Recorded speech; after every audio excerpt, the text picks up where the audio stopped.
ሰላም ተኸታተልቲ ቻነልና ክሊኒክ ዕግበት ከም የለኹም ለማዓንቱን ከም ትልሙድ ንዓኹም የምህርዩ ኢልስ ሓሰብክዎ መደብ ሒዘልኩም መጽ የለኹ ኣብ ናይ ልማዓንቲ መደበይ ሓንቲ ጓል ኣንስተይቲ ድንግልና ምስ ተወሰደ ወይ ድማ ርክብ ምስ ጀመረት ኣብ ሰውነታ ዝረኣዩ ለውጥታት ክንርኢና ብፍላይ ድንግል ተዘይኮይና ኣምርዓውን ተብሉ ደቂ ተባዕትዮ ዝሕብረልኩም ምልክታት ሪኢኹም ክትፈልጡ ትኽእሉ ኢኹም። ካባኹም ዝጽበእ ነዚ መደብ ላይክ ብምግባር ምጅማር እዩ። ንቻነልና ሰብስክራይብ ብምግባር ዝተፈላለዩ ናይ ጥዕና ፍቕሪ ሓዳርን ርክብን ኢንፎርሜሽን ትረኽብሉ ቻነል ስድራ ሁኑ። እስካብ መደበይ ፍጻመ ምሳይ ጽንሑ ሰናይ ምክትታል።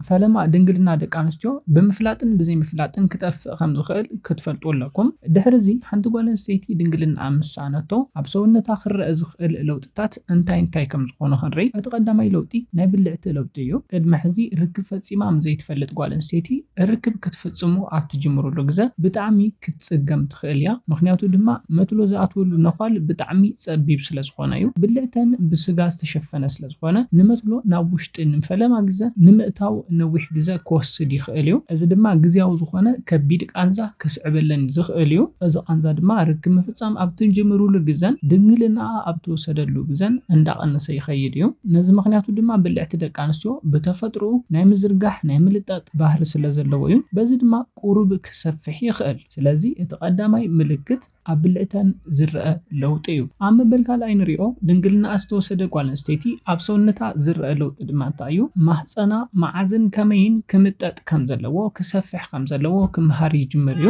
ሓንቲ ጓል ኣንስተይቲ ስምዒታ ዘላዕሉ ነገራት ኣብ ትፍጽመሉ ግዜ ብልዕታ ክሓብጥ ይጅምር። ድሕሪኡ ቁሩብ ግዜ ድማ ማህፀና ይለዓዓል። ኣብዚ ግዜ ሰውነታ ንርክብ ድሉ ይኸውን። ብኻሊእ ኣባሃላ ብልዕተን ንርክብ ከመይ ክዳለው ከም ዘለዎ ንባዕሉ ከምህር ይጅምር ማለት እዩ። እዚ ማለት ብኻሊእ ኣባሃላ መትሎ ንኽቕበል እቲ ብልዕትን ባዕሉ ይሰፍሐሎ ማለት እዩ። ስለዚ እቲ ካልኣይ ዝረአ ምልክት ማህፀነንን ብልዕተንን ንርክብ ይዳለው ማለት እዩ። ኣብ መበል ሳልሳይ ንሪኦ ሓንቲ ጓል ኣንስተይቲ ድንግልና ምስ ተወሰደ ኣብ ሰውነታ ዝረአ ለውጢ እንታይ እዩ? ናይ ጡብ ምዕባይን ምትራርን እዩ። ጓል ኣንስተይቲ ርክብ ምስ ጀመረት ጨዋዳታት ጡዋታ ክገጅፍ ይጅምር። ኣብ ጡዋታ ከባቢ ዘሎ ምዝዋር ደም ይውስኽ። እዚ ድማ ጡዋ ክገዝፍ ክተርር ይገብር። ኮይኑ ግና እዚ ለውጢ ኣብ ሓደ ደቂ ኣንስትዮ ግዝያዊ ለውጢ ዝኾነሉ ግዜ እውን ኣሎ። ጫፍ ጡዋተን ካብ ካሊእ ግዜ ብዝተፈለየ መልክዑ ስምዒት ዘለዎ ይኸውን። ንኣብነት ርክብ ገና ዘይጀመረት ጓል ኣንስተይቲ ጫፍ ጡዋ እንተተነኽውን ምንም ዓይነት ስምዒት ዘይክስምዓ ይኽእል እዩ። ድንግልና ኣሳኣነቱ ርክብ ዝጀመረት ጓል ኣንስተይቲ ግና ጫፋት ዋጣ ክንክእ እንተሎ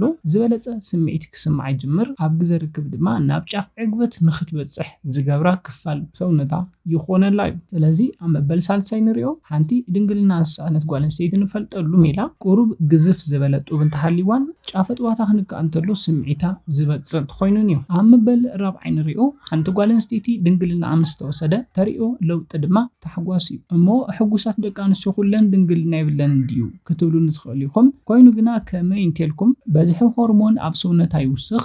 ብፍላይ ሴሮቶኒን ሆርሞን ኣብ ሰውነተን ስለ ዝውስኽ ሕጉሳት ክኾና ይገብረን። ብተወሳኺ ቆርበት ሰውነተን ጽሩይ ብርህ ዝበለ ክኸውን ዝገብር ሆርሞን እዩ። ናብ ጫፍ ዕግበት በፂሓ ካብዚ ዝበለጸ ውጽኢት ንምርካብ ድማ እታ ጓል ኣንስተይቲ ኣብ ግዜ ርክብ ናብ ጫፍ ዕግበት በፂሓ ክተፍስስ ክትክእል ኣለዋ። ዕግበት በፂሓ ኣብ ትፍስሰሉ ግዜ ዝበለጸ ሆርሞን ይፍልፈል። ንኣብነት ኦክሲቶሲን ካብቶም ቀንዲ ዝፍልፈሉ ሆርሞናት እዮም። በዚ ሪላክስ ክትከውን ሕጉስቲ ክትከውን ይገብራ እዩ። እዚ ድማ እቲ ካሊእ ለውጢ ሰውነተን እዩ። ኣብ መበል 5 ንሪኦ ርክብ ዝጀመረት ጓል ኣንስተይቲ ወይ ድማ ድንግልና ዝተወሰደ ጓል ኣንስተይቲ ኣብ ሰውነታ ዘርኢ ለውጢ ናይ ወርሓዊ ጽግያት ምዝንጋዕ እዩ። ኣብ ውሽጢ ሰውነተን ዘለዉ ሆርሞናት ብርክብ ንቕሕ ዝበሉ ኣብ ዝኾኑሉ ግዜ ኣብ ሰውነተን ብዙሕ ለውጢ ክህልው ዝገብር እዩ። ካብዚኦም ድማ ናይ ወርሓዊ ጽግያት ምዝንጋዕ እዩ። ኣብዚ ግዜ ሓደ ደቂ ኣንስትዮ ጥንሲ መሲልወን ክሸቐላ ክጭነቓ ይኽእላ እየን። ኮይኑ ግና ጥንሲ ዘይኮነስ ኣብ ሰውነት ግን ናይ ሆርሞን ለውጢ ከም ዘሎ ዘርኢ እዩ። በዚ ድማ እቲ ካሊእ ለውጢ ክትፈልጣ ትኽእላ ኢኽን። ኣብ መበል 6 ንሪኦ ለውጢ ድማ ናይ ስምዒት ምልውዋጥ እዩ። ሓንቲ ጓል ኣንስተይቲ ድንግልና ምስኣነት ብዙሕ ናይ ስምዒት ምልውዋጥ የጋጥማ እዩ። ታሕጓስ፣ ጭንቂ፣ ሓዘን በብግዚኡ እንዳተለዋወጠ ይስማዕ እዩ። እዚ ዝኸውን እውን ብናይ ሆርሞን ምልውዋጥ እዩ። ብፍላይ ደቂ ኣንስትዮ ኣብ ትሕቲ ቁፅፅር ሆርሞን እየን ዝርከባ። ብፍላይ ድሕሪ ድንግልና ምስኣነን ብዙሕ ግዜ ድማ ድሕሪ ጥንሲ ዝበለጸ ኣብ ትሕቲ ሆርሞን ቁፅፅር እየን ዝኾና። እዚ ድማ በመጋግባ ክተመሓሽኡ ትኽእላ ኢኽን። ናይ ሆርሞን ምልውዋጥ ኣብ ሰውነትክን እንተሃልዩ ኮንፊደንስ ይለዋወጥ እዩ፣ ሙድክን ይለዋወጥ እዩ። እዚ ሙድ ስዊንግ ንብሎ ብበዝሒ ንኸጋጥመክን ዝገብር እዩ። ንኣብነት እንዳሰሓቅክን ጸኒሕክን እቲ ተኮርያ ኮሪኽን ፀኒሕክን ድማ ሃንደበት ትስሕቃሉ እዚ ሙድ ስዊንግ ይበሃል ከምዚ ዓይነት ነገራት እውን ከጋጥመክን ይኽእል እዩ እዚ ኩሉ ግና ግድን ድሕሪ ድንግልና ምስኣነን ወይ ድማ ርክብ ምጅማረን ዝመፅእ ጥራሕ ይኮነን ከምዚኣ ዝበለት ጓል ኣንስተይቲ እንተረኺብኩም 100% ድንግልና እስኢና ክትብሎ ይትኽእሉን ምክንያቱ ድማ ከም ተቀድም ኢለ ዝሓበርክዎ ናይ ሆርሞን ምልውዋጥ ክኸውን ስለ ዝኽእል እዩ ነዚ ናይ ሎማዓንቲ መደበይ ቅድሚ ምዛመይ ሓንቲ ጓል ኣንስተይቲ ርክብ ምፍፃም እንተጀሚራ ድንግልና እንተስኢናቶ ኣብ ሰውነታ ዝረኣዩ ለውጥታት ክንርኢ ተቀዳማይ ሪናዮ ዝነበርና ናይ ሰውነት ለውጢ ናይ ብልዕቲ ለውጢ እዩ ሓንቲ ጓል ኣንስተይቲ ቅድሚ ርክብ ምጅማራ ብልዕታ ፅብብ ዝበለ እዩ ዝኸውን ምክንያቱ ድማ ብልዕቲ ብስጋ ዝተሸፈነ ስለ ዝኾነ መትሉ ቅድሚ ምቕባሉ ፅብብ ዝበለ እዩ ዝነብር ብልዕቲ ድማ ብተፈጥሮ ናይ ምልጣጥ ናይ ምዝርጋሕ ባህሪ ስለ ዘለዎ መትሎ ናብ ውሽጡ ምስ ኣተወ ድንግልና ምስ ተወሰደ እዚ ክፋል እዚ እንዳሰፈሐ ይኸይድ እዩ ማለት እዩ ስለዚ ቁሩብ ስፍሕ ዝበለን ፅብብ ዝበለን ተሪኹም ብኡ ክትፈልዩ ትኽእሉ ኢኹም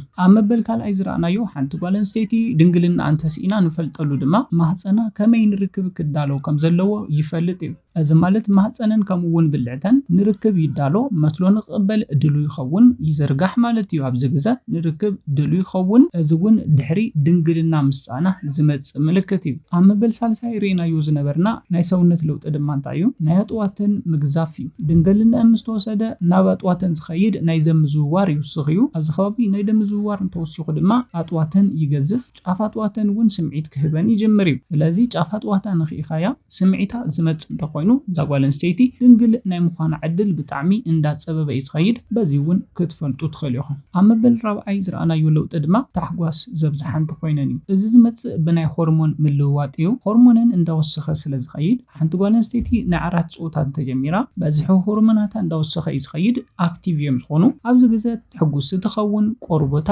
ፅሩይ ብርህ ዝበለ ይኸውን በዚ እውን ክትፈልጥዎ ትኽእሉ ኢኹም ኣብ መበል ሓምሻይ ዝረኣናዮ ድማ ሓንቲ ጓል ኣንስተይቲ ድንግልና እንተስኢናቶ ርክብ ምፍፃም እንተጀሚራ ከምቲ ቅድም ኢለ ዝሓበርኩልኩም ናይ ሆርሞን ምልውዋጥ ይህሉ እዩ ናይ ሆርሞን ምልውዋጥ እንተሃልዩ ድማ ናይ ወርሓዊ ፅግያት ምዝንጋዕ ከጋጥማ ይኽእል እዩ በዚ እውን ክትፈልጡ ትኽእሉ ኢኹም ኣብ መበል ሻድሻይን ናይ መወዳእታን ዝረኣናዮ ሓንቲ ጓል ኣንስተይቲ ድንግልና እንተስኢናቶ ትፈልጥሉ ሜላ ድማ ናይ ስምዒት ምልውዋጥ ዘጋጥማ እንተኮይኑ እዩ ሕዚ እውን ሆርሞናታ ኣክቲቭ ስለ ዝኾኑ በዝሒ ሆርሞን ስለ ዝውስኽ ስምዒታታ በብግዚኡ ክለዋወጥ ይኽእል እዩ ሙሉ ስዊንግ ናይ ኮንፊደንስ ሙራድ ምድያብ ኣብዛ ጓል ኣንስተይቲ ብበዝሒ ዘጋጥማ እንተኮይኑ ብናይ ሆርሞን ምልውዋጥ ዝመፀ እዩ ናይ ሆርሞን ምልውዋጥ ድማ በትርክብ ዝመፀ ክኸውን ስለ ዝኽእል በዚ እውን ክትፈልጡ ትኽእሉ ኢኹም ነዚ ኢለ ናይ ሎማዓንቲ መደበይ በዚ ክዛዝም ካብ ናይ ሎማዓንቲ መደበይ ዝኾነ ሓድሽ ነገር ከም ዝሓዝኩም ተስፋ ይገብር መደብና ናብ ብዙሓት ሰባት በፂሑ ብዙሓት ኣሕዋትና ትምህርቲ ክወስድሉ ንመደብና ላይክ ሼር ምግባርኩም ከይርሳዕ ንቻነልና ሰብስክራይብ ብምግባር ዝተፈላለዩ ናይ ጥዕና